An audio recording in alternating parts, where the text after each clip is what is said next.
Okay, so welcome once again. Now this is our second part. Now, so why are we learning this important lesson this afternoon? It's because of the developments that have come. This number 666, as we have already established, it is very much connected with Papal Rome or the Vatican or with Roman Catholicism. Okay. We know that the Pope is the visible head of this church. But when we go back to the scriptures, in Revelation chapter 13, I would like us to read from verse 1.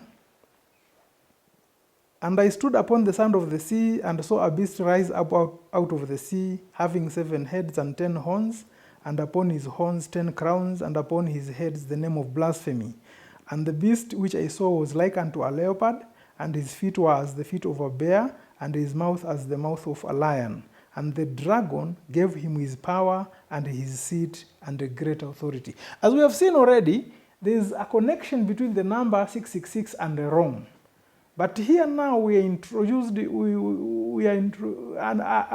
monster is introduced to us that has the feet of a bear, has the skin of a leopard, has the mouth of a lion, it has 7 heads, it has 10 horns, a terrible beast. And then we are told further that this beast received his power from the dragon, and the dragon gave him his power and his seat and a great authority. So, okay, in a nutshell, because I just wanted us to cover so that our presentation is not going to be too long, we just want to cover concerning the numbers, but I wanted to summarize and say that whenever the Bible is discussing a beast, it is talking about empires or kingdoms. And we can be able to verify that from the book of Daniel, chapter 7, and verse 17 and verse 24. So the beasts here that Daniel was seeing in that chapter, the first one was like a lion, and it is likened to the empire of Babylon. The second one was like a bear, and it was compared to the Medo-Persian Empire, which was much, much bigger than the Babylonian Empire, just like a bear is almost 3 times the size of a lion. And the third empire was likened to a leopard. This was the Grecian Empire. We remember that the Greeks also did rule over the world in the days of Alexander the Great. And that empire stretched all the way from Europe all the way to Asia, the Himalayas, and India. So all that region was covered by the Grecian Empire. Again, it is compared to a leopard because a leopard is a very beautiful cat, but very dangerous. And at the same time, is very, very agile. So we see that Alexander the Great was able to conquer the ancient world in the space of 12 years. He defeated the Medo-Persian bear, a kingdom much, much bigger than his. He had only 47,000 soldiers against over 1 million soldiers from the Medo-Persian side, but he was able to defeat them. And then after the Grecians, with their beautiful culture, philosophy, and all that, and architecture, which is now compared to the skin of a leopard, with the fourth empire that ruled was the Roman Empire, starting from BC 168, when Julius Caesar came to power. And it was during that empire that our Lord Yeshua was actually born. In Luke chapter 2, verse 1, it says that Emperor Augustus had called for a census in the entire known world at that time. And so people had to go to their hometowns so that they could be counted. And as Yeshua's parents went to Bethlehem with the pregnant Miriam, she actually gave birth there. Okay, so now the beast that we are talking about here, the beast of Revelation, because the Romans ruled in the 1st century AD, then the 2nd century AD. In the 3rd century AD, there was some transformation that started to happen. So that eventually the Caesar, at that time a man called Justinian, the Emperor Justinian, in 538 AD, he ceded his seat and gave it to the Bishop of Rome. So that now, that kingdom had qualities, had a leader who was not only a civil ruler, but was also a religious ruler. He had two capes, so to speak. He was the high priest of the kingdom, and at the same time, he was the ruler of the kingdom. At that time, now, the empire started to be known as the Holy Roman Empire. And Europe entered an age that is referred to in history as the Dark Ages, or the Middle Ages, or the Medieval Ages. And the darkness here was because people were not allowed to read the word of God for themselves. But by the command of the Pope in Rome, nobody could read the Bible. In fact, you could not even own a Bible, but the Bible was supposed to be read by only the clergy in churches. And so a lot of superstitions and a lot of pagan beliefs and doctrines were incorporated into the Church of Rome. That is why the Beast of Revelation, chapter 13, the one that we're talking about here, we see that it has elements. Okay, how do I put this? It borrows some characteristics from the first empire, the Babylonian Empire, and some characteristics from the Medo-Persian Empire, the Greek Empire, and finally from the Roman Empire. How do I mean? For example, the Babylonians, they referred to their kings as gods, and they worshipped their kings. So in the same manner, the Pope of Rome demanded that he be worshipped, just as also the emperors before him. They were worshipped like gods. And many people lost their lives because they would not burn incense before the emperor of Rome. How is this empire compared to the second empire, or the Medo-Persian Empire? The Medo-Persians, if you go through the book of Esther, and also you go through the book of Daniel, chapter 5, you will find that they had laws which could not be changed once they were written. So for example, the Emperor Darius, he wanted to really save Daniel when he realized that he had been tricked into believing that Daniel was a bad man. But because the law could not be changed, Daniel had to be thrown into the den of lions. The Medo-Persians did not change their laws. So in the same manner, the Romans, the Papal Rome does not change. That is their one big boast. They say it is the eternal city. They say they cannot change in any way. So for example, right now we know that Latin is practically a dead language. It's not spoken on this world, but they still use it in their official documents and in conversation in the Vatican, because they cannot change anything that they have already passed. Now, how is this Beast of Revelation 13 compared to the Grecian Empire? As we have already noted, the Greeks are compared to the leopard because whereas the leopard is very beautiful, but it is also dangerous. So we see that this beautiful cat, or the Greeks, they still have a lot of influence even today where philosophy is concerned. We read of people like Plato, people like Aristotle, and others. In biology, almost all the terms, biological terms, are usually Greek terms. Also in the manner of speech, from Greek mythology, a lot has crept into the way people use figures of speech. Things like the sword of Damocles, for example. Things like Achilles' heel. Those things came from the Greek culture. And also we copied a lot from the Greeks insofar as today's architecture is concerned. Now, the Papal Rome also borrowed from the Roman Empire itself in so many different ways. So when the Bible is talking about a beast that has 7 heads, 10 horns, is colored like a leopard, has mouth of a lion, feet of a bear, body of a leopard, it is talking about about a kingdom or an empire that has borrowed characteristics from the preceding empires and then incorporated into itself. and that is how Popol Vuh was. Now, verse 4 says,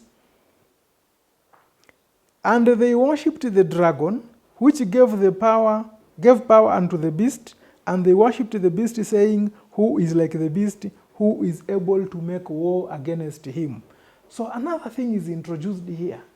Which is this dragon that gave the Roman Empire or Popol Vuh its authority and seat and great authority? So that now, by the stipulations of this empire,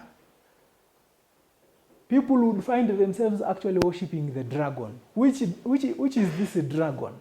Now we go to the book of Revelation, chapter 12, verse 9, it says,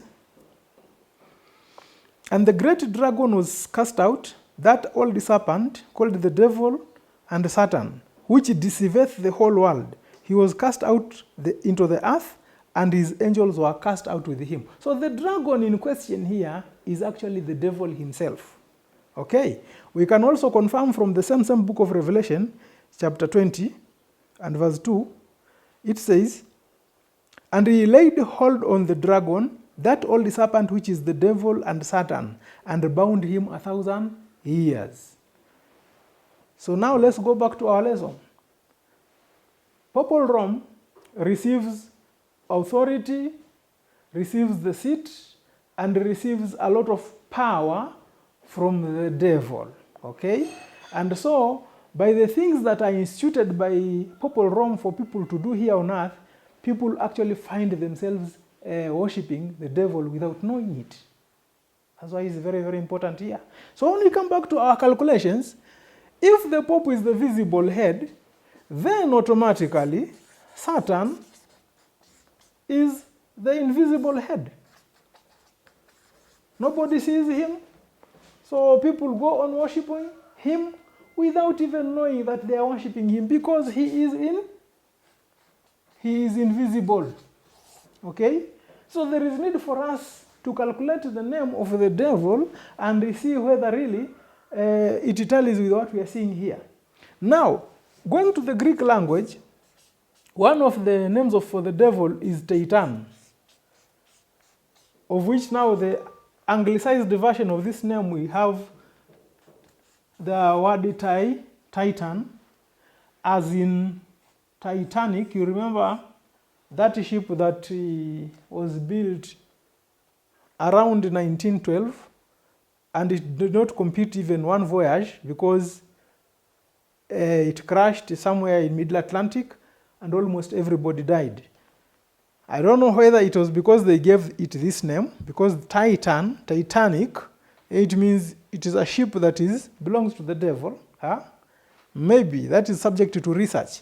But I want us to look at this name here insofar as the Greek language is concerned. What does it total to? Okay. So in the Greek numerical lettering, T totals to 300, E has a value of 5, I has a value of 10, T, that's another 300, A has a value of 1, and N has a value of 50. Right, so let's do the math. 5 plus 1, we get 6. 1 plus 5, we get 6. And then 3 plus 3, we get 6. So even the devil's name tallies to 666. Again, if we go to the Hebrew language, the number of the beast, as stipulated in Revelation chapter 13, verse 18, it translates to mataris, okay, meaning adversary or opposer. And of course, we know that in other scriptures, Actually, the name Saturn means adversary or opposer. So it is not only a man's number, but it is also a diabolical or the devil's number. So now, we are living in an age where the world has moved on, so that now the leaders of the invisible leaders of this world want to institute something called the New World Order. Okay? And in this New World Order, their adopted logo is the number 666. Okay? That is their adopted logo. So that the corporations and the companies and the NGOs, in fact, just about all the institutions that are connected to the New World Order, you would find that they would incorporate their the 666 in their logo in some way, in one way or the other. For example, but of course it's done secretly, because these things cannot be introduced right away. I mean, abruptly. People will rebel. So they are introduced in a very slow manner, so that people are conditioned to accepting these things without their realizing it. So we are going to look at a few examples here. In the English alphabet, when you move from A and you assign it 1, a value of 1, then B, you assign it a value of 2, by the time you get it to F, which is the sixth one, you will get the value 6. Okay? So now, the New World Order leaders, instead of writing 666 directly, you will find that they would sometimes write F, F, F, meaning 666. Okay? We'll look at one example. There is a church called the Kingsway International Ministries, headquartered in London, the UK.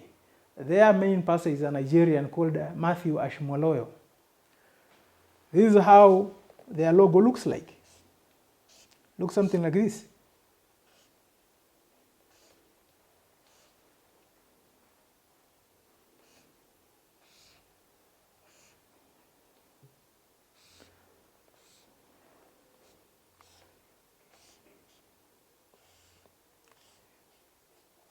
So as you can see, my brother or my listener, this is an FFF symbol, only that it is done in such a way that you may not realize it immediately, but its actual meaning is 666. Okay. When we go also to the Greek numerical system, from number 1, 2, 3, 4, 5, the sixth letter or the sixth number in the Greek numerical system number is a number called sigma. Okay? How is it written? It's a very common mathematical symbol that looks something like this. Okay? So again, when you find 3 sigmas like that, then what you are looking at is 666. So if you look around in today's world, you find that this symbol is so common. In many different places you'll find it. We'll look at a few examples here. Okay? There's an alliance of airlines that is referred to as SkyTeam. Even our very own Kenya Airways here is part of that alliance. How does their logo look like? It looks something like this.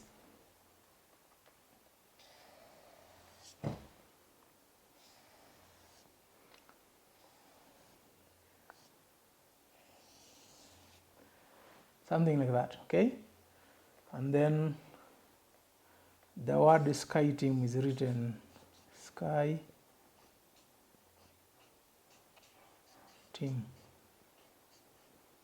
It's written somewhere there. But you get my drift. So this is 666. You'll also find the same symbol with an alliance of the banking fraternity, so that we have ATM cards that we have called the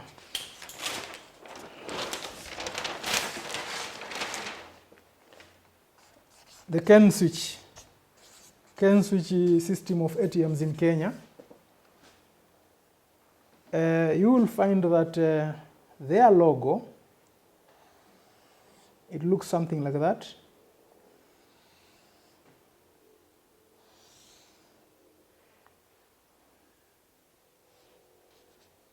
Okay, so again,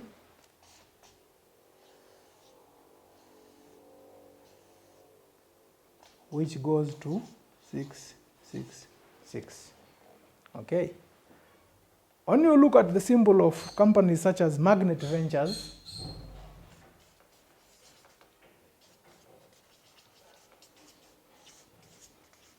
the advertising giants, billboards and everything, you'll also find that there. Then we also have Kenya's Vision 2030 logo. Very interesting. Kenya's Vision 2030. How does the logo look like? Looks like this.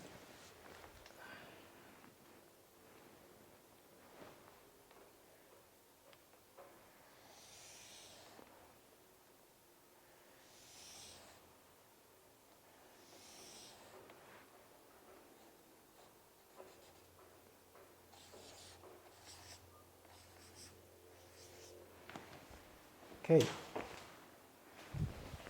So again, these three wave lines here. Okay. Meaning 666. We also have a church organization, they call themselves the SDA. If you look at their logo, you'll find that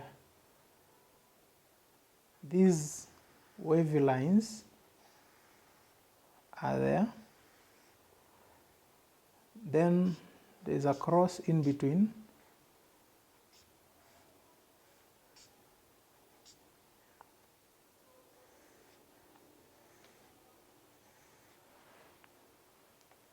And there is an open book here.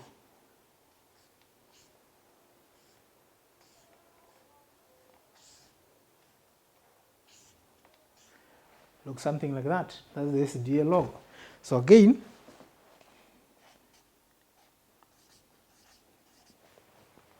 so my brother or sister, you should not be surprised that very recently, the SDA, as well as many other churches, I think there was Baptist, Episcopalian and others, they signed a concordant with the Vatican where they are going to be cooperating in matters ecumenical. Ecumenism, of course, has to do with bringing together of the churches. And because Rome cannot compromise on her doctrines, it is the so-called Protestants that are actually doing all the compromising and following Rome in whatever dictates it has for this world. So, for example, right now, this is the period of Easter. Who has dictated the dates? Who decides where Palm Sunday is supposed to be, or Good Friday, or Easter weekend? Who decides all that? It is the Vatican. Okay, the Vatican are the ones who decide that, and the entire Protestant fraternity, they go along with those dates. You find they also observe Easter during that time. Who has decided that people should be worshipping on Sunday? Again, it is the Vatican. Okay, beginning with the Emperor Constantine in the year 321 AD, he legislated and said that people should go to church on Sundays, should rest on the venerable day of the sun. In fact, he made it clear. He said he did not mince words. He said they should rest on the venerable day of the sun, because the sun was a very important pagan deity at that time. And, and this Roman emperor wanted to remove conflict between, to have no conflict in his kingdom. And of course, there's this sect from Judea which is advocating for Sabbath keeping. So how am I going to have a divided empire? I don't want that. What I should do is simply to legislate and ensure that everybody goes to church on one day. So they decided it is Sunday. Surprisingly, when the Catholic Church met in the Council of Nicaea,